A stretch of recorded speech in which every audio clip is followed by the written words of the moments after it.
cup at a time. Yeah, this is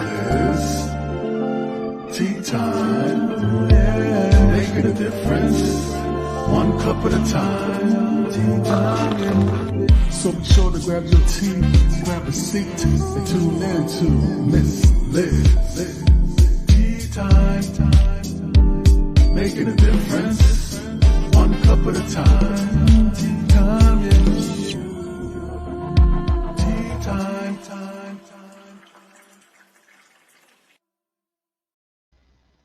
Well, welcome to Tea Time. That's right, it's Tea Time with Miss Liz again, and I have an incredible guest in the studio. Today I have Dr.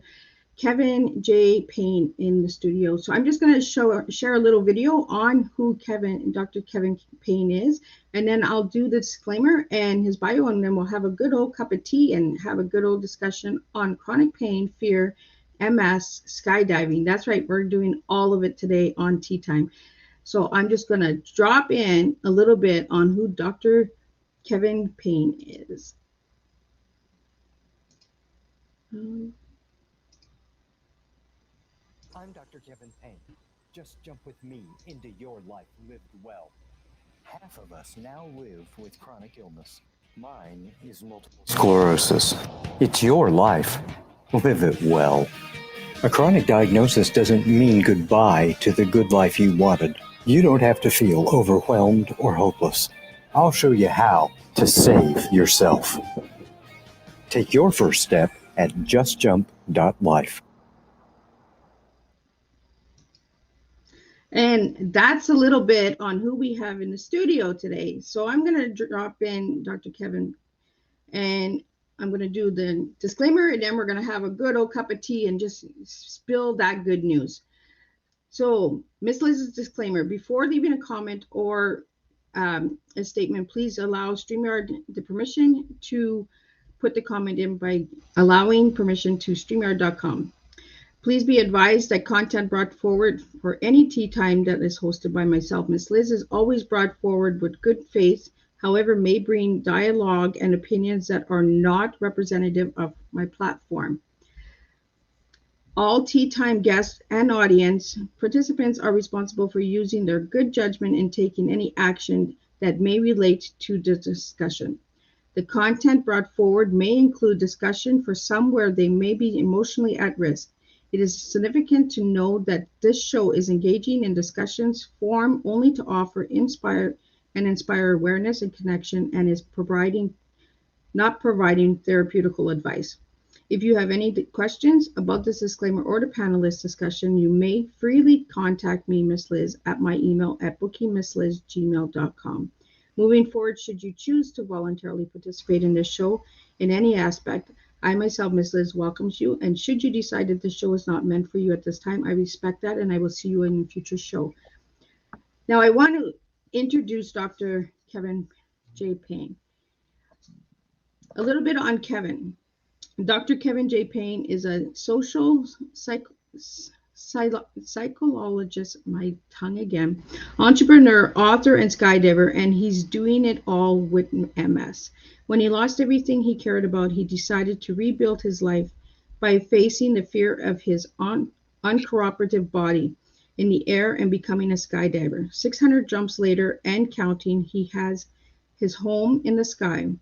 Born from a decade of research, your life lives well. Now I'm going to get Kevin to share a little bit more on what he does and all of that good stuff. And we will have a good old cup of tea today and spill the tea. So Dr. Kevin Payne, thank you for joining me in the studio. And my tongue does that. It just plays all these tricks sometimes. We'll get into that a little later in the show, why it does that. But if you could share with the listeners and viewers out there a little bit on who you are and what you do. Well, first, Liz, I'm delighted to be here, so thank you for that. I'm a pretty typical guy, I guess, in a lot of ways. I'm a middle-aged guy. I happen to live with a neurodegenerative condition, multiple sclerosis, and it is a sometimes difficult and confusing beast, but part of what I'm interested in is helping to raise awareness of how we can how we can live good lives, even though we're stuck with health conditions that are never going to go away and that are always going to be a challenge to us. So I happen to, I'm the wrong kind of doctor to find a medical cure. So I focus on the psycho and social parts of the biopsychosocial model. And we know that 2/3 of our health outcomes are not due to biomedical factors. They're due to cognitive and emotional and behavioral and social and environmental factors. And those are all something that we can do something about, even though sometimes it's very difficult in their own rights. Those are still things that we can influence. And so that's my message and that's my mission. And I'm helping people understand that it's not just a list of medical signs and symptoms that you're facing, that there is so much more to it than that, and that is natural and that is very human, and you are not alone. Well, and a lot of people don't understand that the understanding of the neurological illnesses, right? Yeah. And the mental state of it as well that comes with it. And the reason I wanted to have you on the show was to explain a little bit more of the understanding of the mind and here we go, my thoughts and that are rushing today. So what my thoughts are faster than my tongue is. So my tongue is like, so it's almost in respect to what you're speaking on. I myself years ago, they diagnosed me with MS, and then later they diagnosed me with conversion disorder. So now they're going back to it might be MS. So it's that back and forth trial, right? Because my body shuts down and it acts weird. In my speech at times, my sight, I fall, I tumble. Mm-hmm. The understanding of it, Dr. Payne, is how do we get that awareness out there for people to understand the difference between a neurological illness and a physical, like the words I'm looking for is not coming to me today. Well, maybe let me speak a little bit about what multiple sclerosis is, and that may help people have some understanding here. So multiple sclerosis is one of those conditions that almost everybody has heard of, but we really don't know exactly what it is. Yeah, exactly. That's where I wanted to go with this. and there's no reason for people to know what it is, because it doesn't really affect most of us directly. However, MS is one of the most common rare diseases. So in the United States, for example, there are currently about 1 million people diagnosed with some form of multiple sclerosis. Worldwide, it's about 2.8 million people. So it is still a rare disease, but there are a lot of us running around with it. Well, a lot of us are misdiagnosed as well, right? Because that was something that you went through, right? Yeah, and I'll get into that in just a second here when I talk about that, and that's part of my story as well. So, multiple sclerosis is a chronic neurodegenerative autoimmune condition. So let me unpack that. What does that mean? So it's chronic. Technically, a chronic illness is any illness that's going to last at least 3 months, and it may last forever. And in the case of multiple sclerosis, despite what some well-intentioned people in your life might have told you, there is no cure. Period. Full stop. There is no cure. And that means that it's something that we're going to have to live with for the rest of our lives. Now, I certainly hope that medical science comes through in my lifetime and finds a way to cure this. But I still have to live a good life in the meantime, and I can't hang all my hopes waiting for something that may never happen. And that's really where Your Life Lived Well was born. So it's chronic, it's neurodegenerative. So what do I mean by that? A neurodegenerative condition, and there are lots of them. So not only multiple sclerosis, but things like Alzheimer's disease, Parkinson's syndrome, ALS, atrophic lateral sclerosis, or Lou Gehrig's disease. There are many, many of them. And what that means is somehow our central nervous system, our brain and our spinal cord and optic nerves are degrading. So within the term multiple sclerosis, the word sclerosis literally means scars. Oh. And so multiple sclerosis means many scars. And that is how we are diagnosed. We find that if you look on an MRI now, you will find that there are these ghostly pale regions in the MRI that are the scars that are the leftovers of our system trying to repair itself after a multiple sclerosis attack. And if those are active flares, they will show up under contrast in the MRIs as these bright white spots.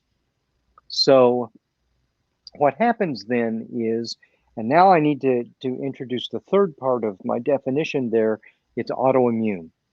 And this is something that we didn't realize even when I was finally diagnosed in 2006. So it's pretty recent. And one of the things that we've been finding in the past couple of decades is that a lot of illnesses that have been with us for a long time, as we are now starting to unpack what's actually causing them, is that they are autoimmune.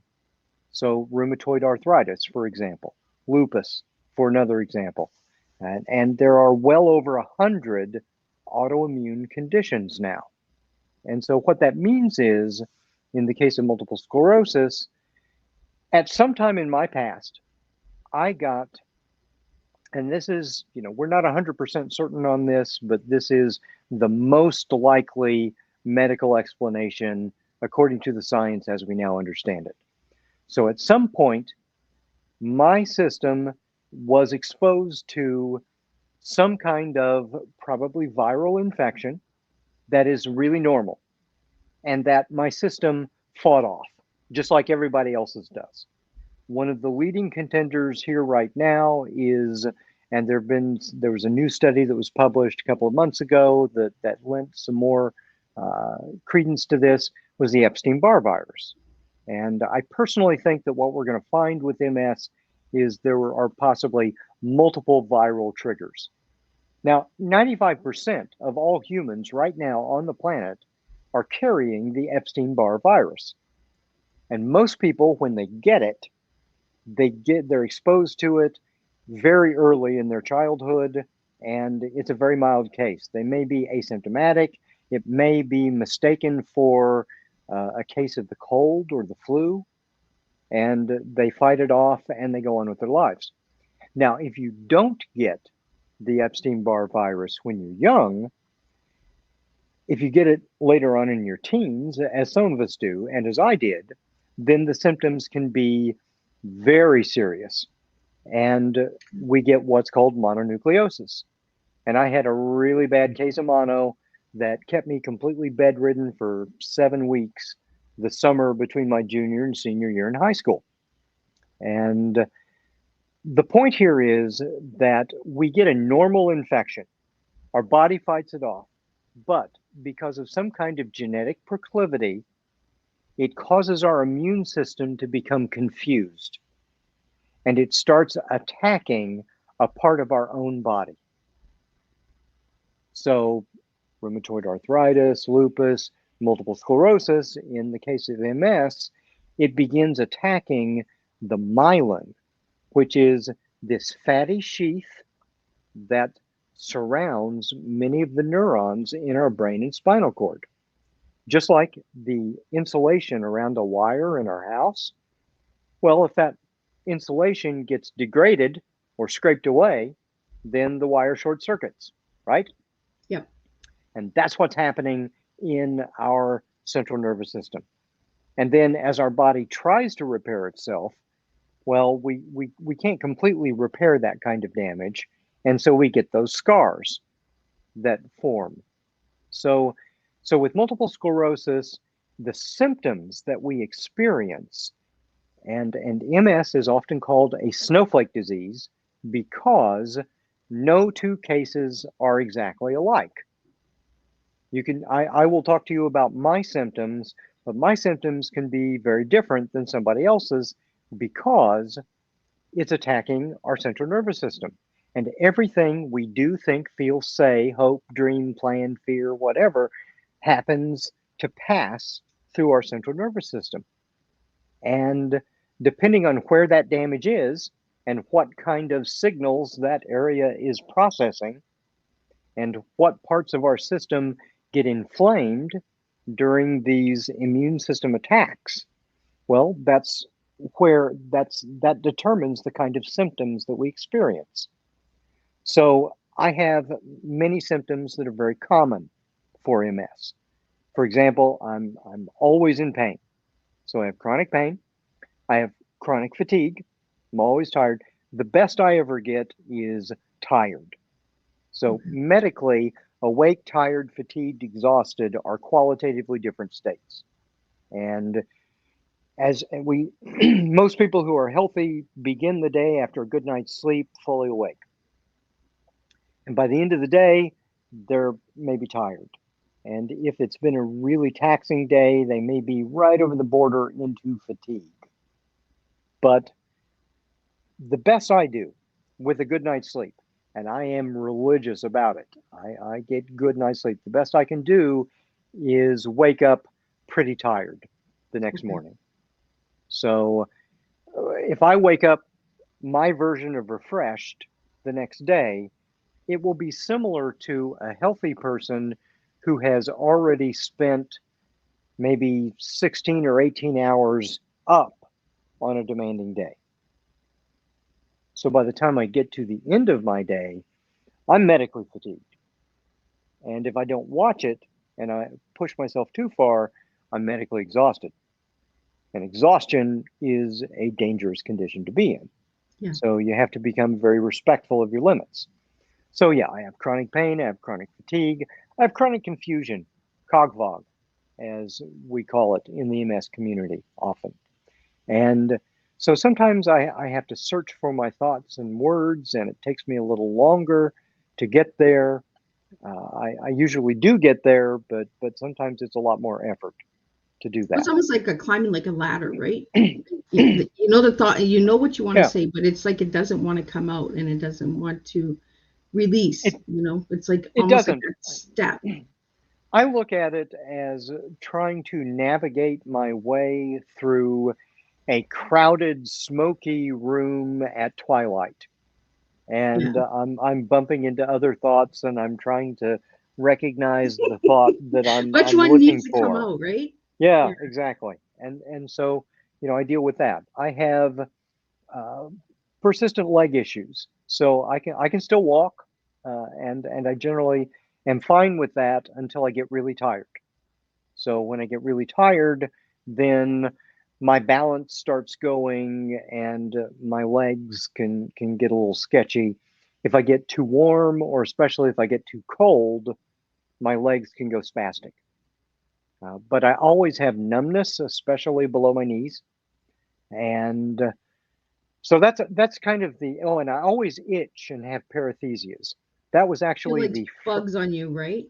Yeah, or in my case, like tingling, like if you've laid on a limb for too long and it's gone to sleep, and those tingles can become random electric shocks, or feel like sometimes they feel like electric hornets stinging my body. And that is actually the one symptom that appeared in the first batch of symptoms back in 1989 for me. And it is the one thing that has never disappeared. I have always itched for every waking moment of the last 30 almost 3 years, and that is mind-bogglingly annoying. Just think It about it. I it mean, feels like because you problems can't following scratch you it, all the you can't do time. anything about it. Yeah, you can't scratch it or anything like that because it's neural damage. Yeah. So I've had to learn how to ignore it, just like I've had to learn how to ignore pain. And so, for me, that's been a lot of years of meditation and exercise and cognitive reframing, so that I can just kind of put those in the back of my mind and not get distracted by them, and still get what I want out of my day. And then on top of all those, I've got another 30 symptoms that come and go. Wow. So that's life with MS for me. But somebody else will sit here and describe their life with MS, and there may be some similarities. Some of those really common ones, the numbness, the leg issues, pain, fatigue, cog fog, those are very, very common. And then, there are other weird symptoms that just have more to do with the specific places in my brain or spinal cord that have been damaged. Yeah. So where the scars are. hmm So why do you think so many people are misdiagnosed with MS? Because it's really difficult to get a handle on. The diagnosis of MS is, I mean, first, we can't just open somebody up and stare into their white matter and see what's going on there. And so when I was first symptomatic, for example, 1989, I was 20 years old.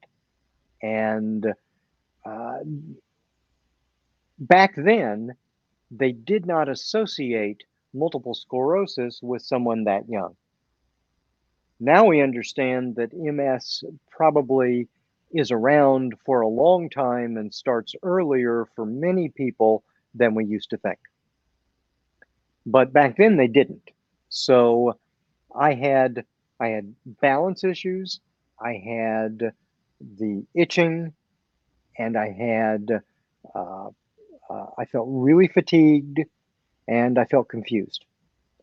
And I was a young man in a demanding honors program in college, and I went to the university physician, and I think he fixated on what he expected to hear from a young man in that position. And he said, "Oh, you're depressed," and sent me to a psychiatrist. And I was referred to the psychiatrist, and the psychiatrist said, "Yes, this is major depression. Here are some drugs." And the drugs didn't work. And Yeah. he said, "Here's some different drugs." And the drugs didn't work. And he said, "Here's some different drugs," and those didn't work. And so he said, "Your case is treatment resistant," which, of course, is the medical establishment's way of saying, "We give up, you're on your own." Yeah. So a few months later, I was back to normal. And I went on with my life and kept going. And then a couple of years later, some symptoms were back. And of course, I already had my answer by this point. It was my wacky depression. So I just gutted through it. And a few months later, I was back to normal. And a few years later, had another spell again. But it was worse. The symptoms were worse. And I actually gained 120 pounds. Wow. In 2 years, I went from a 27-inch waist to barely squeezing into a 46-inch pant. No way. Yeah, way. I got pictures. Wow. And I was like, wow. And then, like one morning, I woke up and I went to the bathroom and I looked at myself in the mirror. It was like I had seen myself for the first time in a long time. And I said, "Oh my gosh, I look like the guy who swallowed Kevin." Wow. And the symptoms had passed, and I went back to my old habits. And over the next 2 years, I lost 120 pounds again, and went back to my normal size. And I've been that size. You can see I'm not a big guy. I've kept it there for the last 20 years. But that was the next one. And then in 2002, I got a new symptom For the first time, I woke up one morning and I couldn't feel my left leg below my knee. It was just gone. Now, I'm still a young guy. I'm in my 30s, and I think, oh, I probably overdid my workout the day before and pinched a nerve. And a few days later, it was back to normal. I could feel my leg again. And then it was gone. And then it was back. And then it was gone. And then it was back. And then one morning, I woke up and it started becoming different parts of my body. So one part of my body would be gone, and it'll be back. And then I woke up one morning and I could feel my right arm and my head, but the rest of my body had disappeared. And at that point, my then wife said, "I'm putting my foot down. You're going to go get this looked at." And so I did. And then at one point during this, so my GP referred me to a neurologist and who specialized in MS. And we did the first round of tests. Remember, this is the early 2000s. And so MRIs still did not have the kind of resolution that they have today. And we did a first round of MRIs, and I did other tests, and they said, well, you will be delighted to know it'll be a big relief that this is not multiple sclerosis. And I was like, whew. And then he said, but we've got this brand new MRI in the region, and this is the first time, this is a better resolution than we've ever had before. So I'm going to schedule you for that. My office will get in touch with you if there's anything you need to know. Otherwise, come back in 3 months and we'll try something else. So I did the MRI. I didn't hear from his office. I thought for a long time, I'd probably just cancel the appointment because I wasn't getting any information. And so I finally did. I said, okay, I'll go. And so I went in, and he comes in with this large file. And that tells you how long ago it was right now, because he had a big paper file. And so he comes in, he says his pleasantries and sits down across from me, starts flipping through the file, and then he stopped cold. And then he did a wild-eyed double take at the file. Now, you never want your neurologist to do a wild-eyed double take. Never do. And he looked up, and he looked kind of sheepish, and he said, "Excuse me, I've got to go check something. I'll be right back." And he just rushed out of the room, leaving me. You never want that to happen either. No. And this is like the longest 5 minutes of my life. And he comes back in, and he's kind of slumped over, and he slumps in front of me, and he looks me in the eye, and he says, "I'm so sorry." And again, you never want your neurologist to do that. He said, "My office should have gotten in touch with you. There is no doubt that it's MS, and it's been in your system for a long time." Now, all the times that you had it come back and go away, Uh-huh. for me, they diagnosed me at 26 with MS. Then at 31, they were like, it's conversion disorder because all the tests are coming back normal and there's no signs of anything. And there's no movement. We can't understand why you're falling and why you're tripping, and why your vision is going, your speech is going. So there was a lot of in and out. It was back and forth. Okay, it's MS. No, it's conversion disorder. No, it's MS. Now it's conversion disorder. Now it's back to it might be MS again. And there's a certain range of age limit that they say that before people can be diagnosed. There's like an age range of 45 to 65 to be diagnosed. Is there a way of getting diagnosed before that age? Oh yeah, it's very common nowadays. I was in my early mid 30s when I was diagnosed, and so it's, as I said,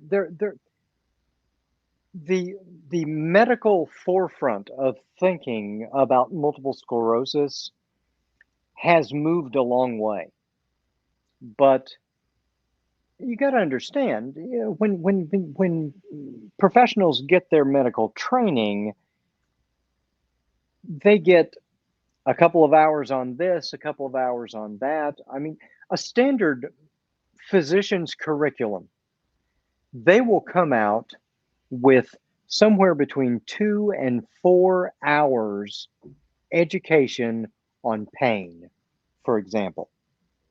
Now think about that. That is such a persistent, omnipresent symptom, and yet in the curriculum they only have time for maybe 2 or 4 hours of pain education.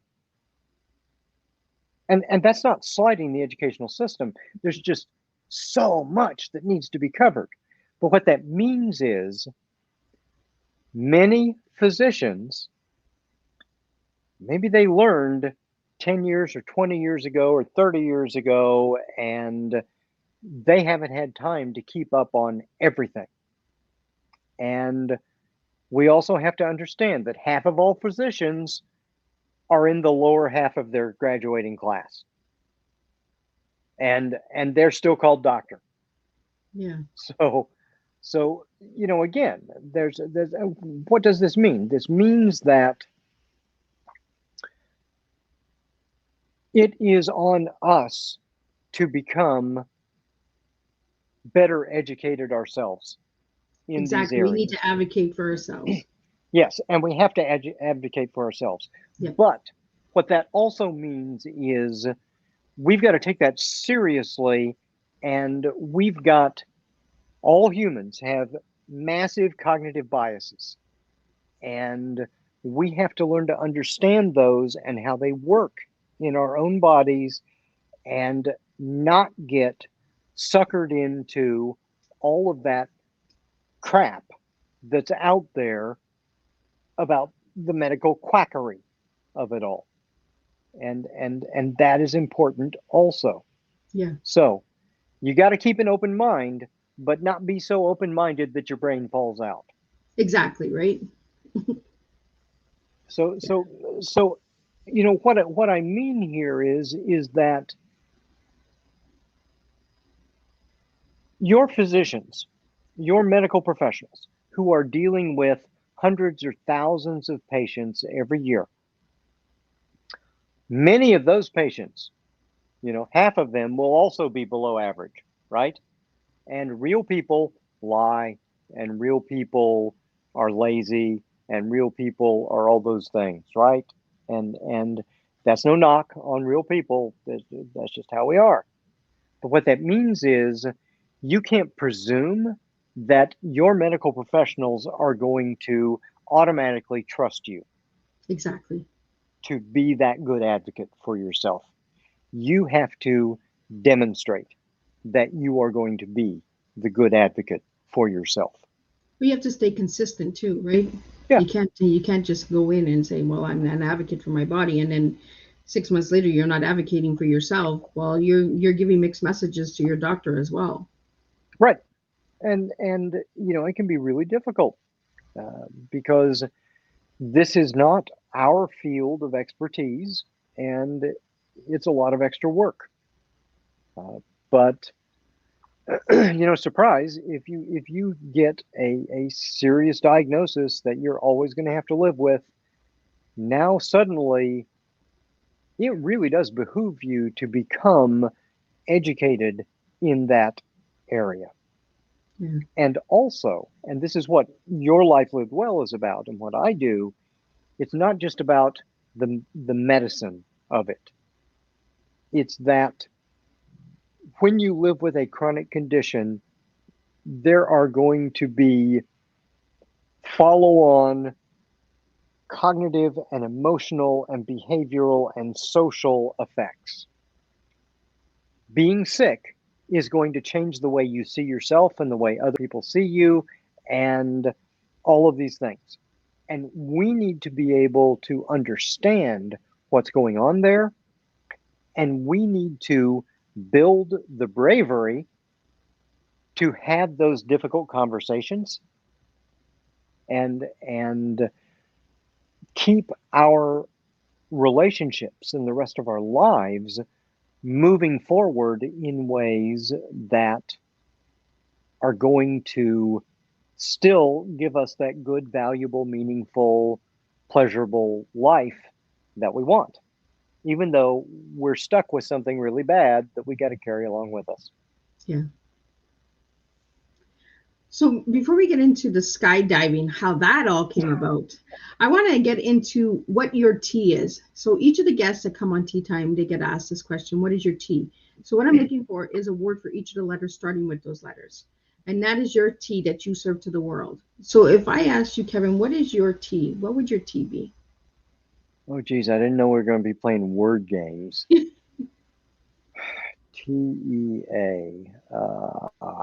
Wow. My aphasia may just really kick in here.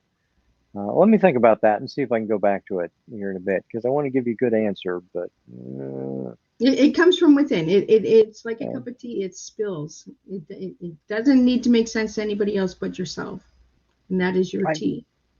uh, For me, my T is teaching educational awareness. sure, that's So good. for you, what would your T be? Those are not letters that I would choose. So so that's okay. I will choose not to be put into that box. Okay.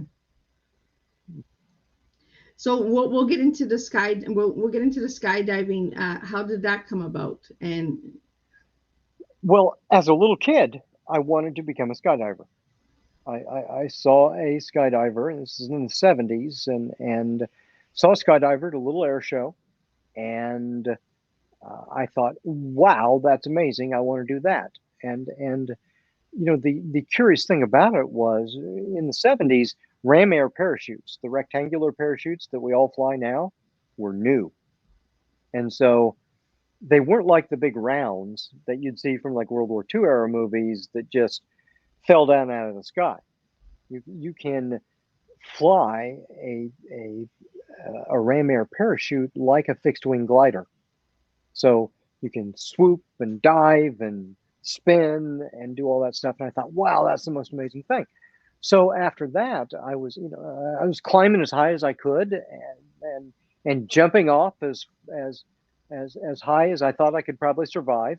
I was making my own parachutes, and they always failed miserably, but I still survived. And that was just something that was kind of core to what I wanted to do. I wanted to be a scientist, and check, and that's what I did. And I love performing, and so I grew up performing, and I still spend a lot of time in front of people doing stuff. And I wanted to jump out of planes. And so in the 90s, when I was working on my doctorate, I thought I've waited long enough, and I found a drop zone a couple of hours away, a club drop zone. That's where you go skydiving at. And so I started taking the training. And back then, tandem skydives were still pretty new. They had been invented in the 80s. So that's not the way most of us started back then. So you literally back then would go through all the training. It's like a day of ground school training, and learn how to fly your body in space and learn how to fly a parachute. And then they would take you up in a small airplane and see ya, good luck, see you on the ground. And that's what I did. I started with what are called IED jumps. So you go up in a little Cessna, climb out onto the wheel there, and you're hanging onto the strut on the side of an airplane, and your instructor grabs your pilot chute and pulls it out into the relative wind, and you get yanked off the plane, and there you are. You're Then good luck. you're free. That's right. That's right. You are as free as you've ever been, because suddenly, and you're as alone as you've ever been, because suddenly there is literally nothing around you, miles of nothing. And so I got a handful of jumps in, but it turns out that to become a skydiver, it's a lot more work than people think, because you have to learn two kinds of piloting. You have to learn how to fly your body in space as an airfoil, and then you have to learn how to fly your parachute. And so I got a handful of jumps in, but I couldn't do that and finish the doctorate at the same time, so it kind of had to go by the wayside. And then a lot of life got in the way. and career, family, kids, all that stuff. And then it was health. And so I came to a particularly nasty exacerbation with my MS one day, and I ended up paralyzed in the front lawn on the ground because I'd overdone myself trying to mow the lawn and thought I was being respectful, but wasn't. Passed out from the pain, and I wake up and I'm paralyzed there, and I'm looking up at this beautiful blue sky, and I had this errant thought in my head, wow, looks like a beautiful day to skydive. And then I laughed at myself and I said, I am paralyzed here on the ground. There is no way I am ever going to fly again. And I gave up on that dream. And as my life came apart and my career exploded and my family exploded, and I got things got very dark, and I could no longer see a path from the life I had to a life I was interested in living. And before my son left, and because my family decided that I was not going to get any better, and this was not a journey they could continue with me. And so my wife and kids, left. And then my son was the last to leave, and he said shortly before that, Dad, you really suck at doing things for yourself. And on the one hand, that's a funny, cheeky thing for a teenager to say. On the other hand, it's pretty soul-crushing because no dad wants to hear that from their son. But I knew he was also right, because I had spent so much time nursing his mother through a decade of cancer and trying to keep a roof over everybody's heads as the sole income for a family of 4. And all the time, my symptoms are getting worse and worse and worse. And, on the one hand, I got all the training in the world. I got a PhD in people. I knew what I should be doing, but I did not know how to make the time for myself. And I was slipping further and further behind in the press of everything. So I said to myself, I will give myself one more chance. And I literally did mean this was my last chance I was giving myself. And I will rebuild myself with my science, and I will save myself through skydiving. So many people come to skydiving because they want to overcome, say, a fear of heights. Yeah, that's what Yeah. I always thought that's what it was for, was somebody to beat that fear, right? Was jump out of a plane. Yeah. And a lot of people do. They come to that, especially if you're just going to do like a bucket list jump or something like that. You do a tandem skydive. So you are physically attached to an expert and you are a passenger, right? And they're flying you and they're landing the parachute and doing all that stuff. You are just hanging out and enjoying a pretty ride. It's skydiving tourism. But if you're going to become a licensed solo skydiver, then there's a lot of training to it. And so I said, I knew what I was in for, and it wasn't a fear of height that was my issue. My issue was the thing I had become most terrified of in this world was my own body. Because my own body had betrayed me in so many creative ways over the years. And MS can be mentally and emotionally unrelenting. And because you are literally trapped in this body and watching it degrade over time. And that's not a pleasant place to live. Well, it's hard to watch your body take over, right? Yeah, because most of us live with bodies where we are driving and our body does what we choose. But increasingly with a condition like MS, you are not making the final decision in what you are able to do. Your Yeah. body is.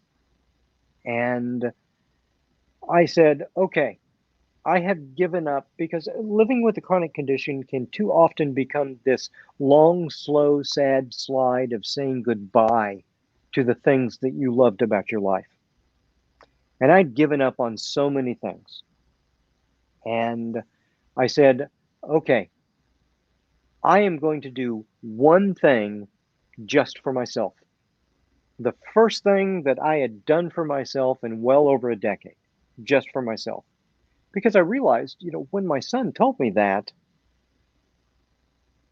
he was about 14 at the time, and he probably had never seen me do something just for myself.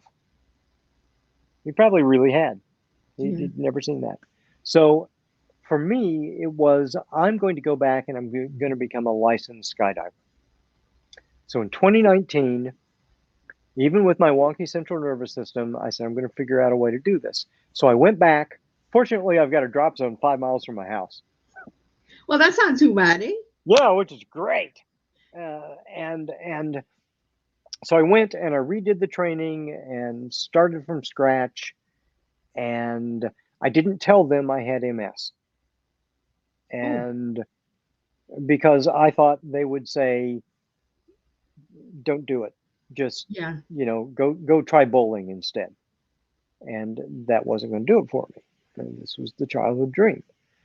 So I didn't tell them. So I went up and I had some kind of sketchy skydives, but I was always altitude aware and I always managed to get stable and pull my own parachute on time.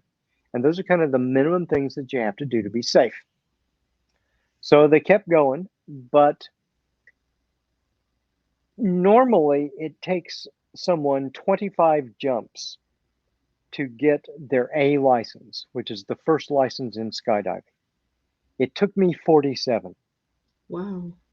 because one of my symptoms is I can't feel my legs below my knees. And you have to be able to control your legs in free fall in order to stay stable and do what you want to do. And I'm not getting good signals from my legs. So I went down after each student jump, you sit down with the instructor or instructors and they do a debrief on it. And after one of these jumps where my legs had been kind of sketchy, out of control, you know how have you ever seen the movie the Captain Marvel, where she comes back to Earth toward the end of the movie and she's flailing Oh, out of yes, yes, control? And yes. okay, that was me. Literally, that was me. I've got it on video. Wow. It was. And so we get down after that jump, and my instructor comes over and sits across from me, and she's got thousands of jumps. I mean, she's so good that she is certified to train other instructors. Okay, Okay. and she sat down, she looked at me a little wild-eyed, and said, "That was the most terrifying skydive I've ever experienced. What's wrong with your legs?" So I explained to her I can't feel my legs below my knees. And she said, "What? Were you hurt or something?" I said, "No, it's multiple sclerosis." And I explained to her everything. And she's like, "Oh." So fortunately, skydivers are very close knit, and everybody, kind of rallied around me, and we did extra training on the ground. And I spent a lot of time in vertical wind tunnels with instructors right so they could be right there on my legs saying, "This is exactly how it should be." And so I couldn't feel what was going on below my knees, but I consistently get feelings at my knees. So I Okay. learned how my tendons behind my knees feel based on what my leg is doing. Oh. So I had to learn to get creative. And just like learning to stand up a landing when you can't feel your feet. Well, I can't feel all the time when my feet touch the ground, so I had to learn to feel the pressure at my knees. Okay. Okay? So with some creativity and some support, I managed to get my A license. And in 2019, I got my B license. I logged about 140 jumps. So in 2020, I said, I'm going to set myself a bigger goal. I'm going to become a legit skydiver.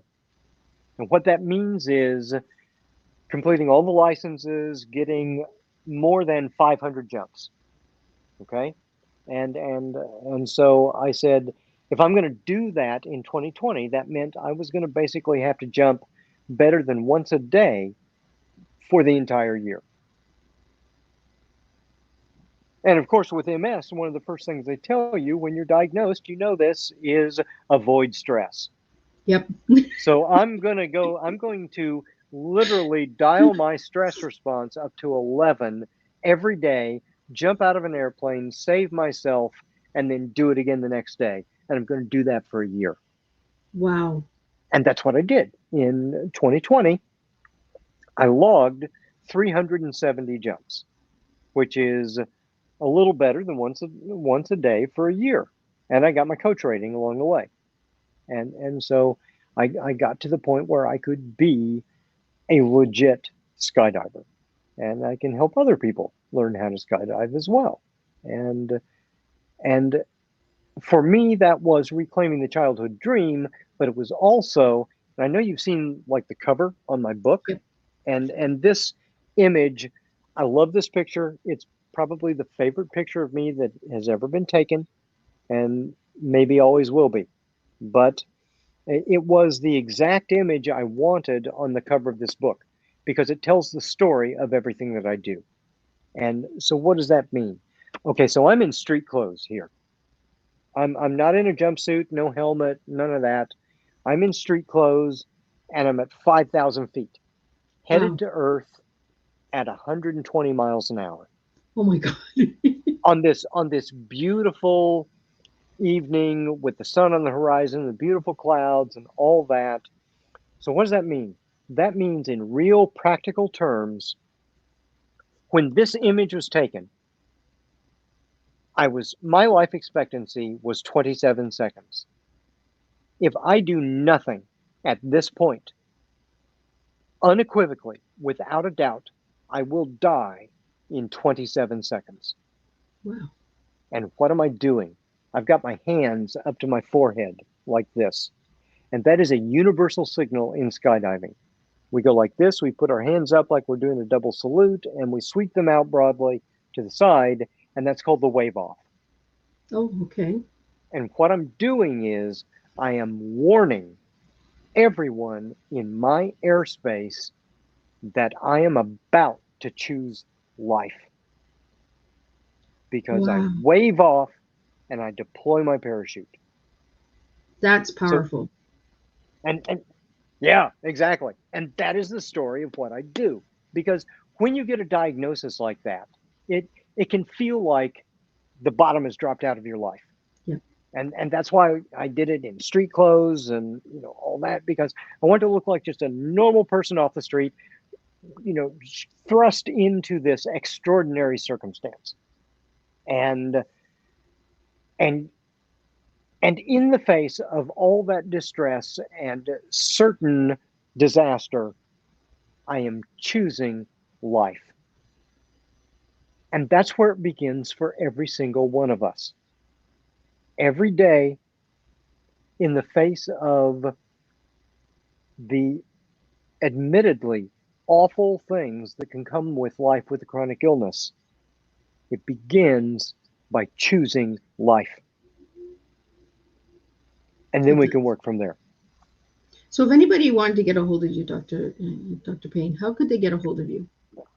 They can go to yourlifelivedwell.co. Your Life Lived Well. And that's the name of my podcast. That's the name of my book. That's the name of my company. That's the name of the curriculum of seminars that I do for not only those diagnosed, loved ones, and caregivers, but I also spend a great deal of time training medical health, wellness, and support personnel how to not only do a better job dealing with those of us with chronic illness, but also to deal with the distress and the difficulties in their own lives and careers from facing that kind of unrelenting challenge. And we all know what burnout has done to the medical profession in the Yeah. last few years. So any final words before we wrap up your tea time?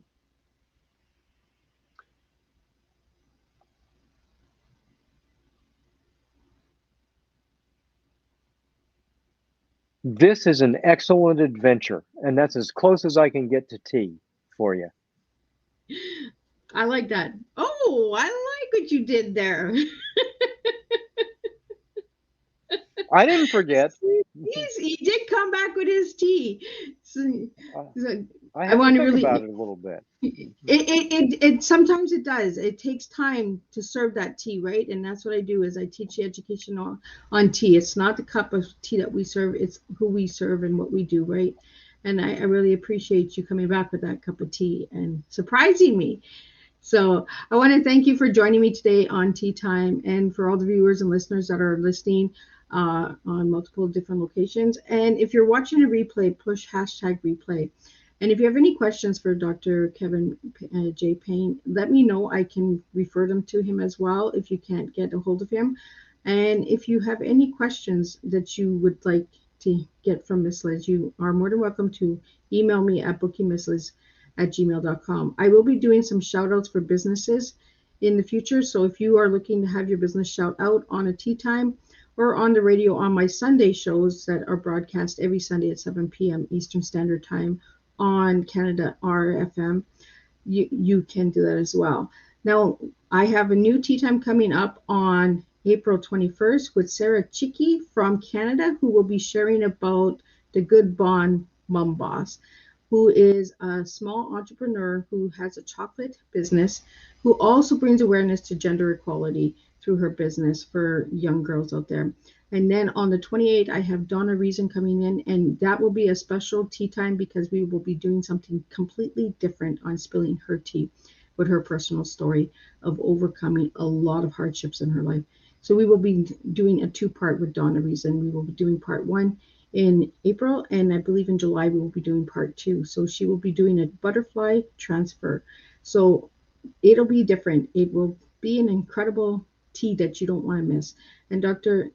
Payne, thank you again for joining me today on Tea Time and being here in the studio with me and sharing your life and what you've done.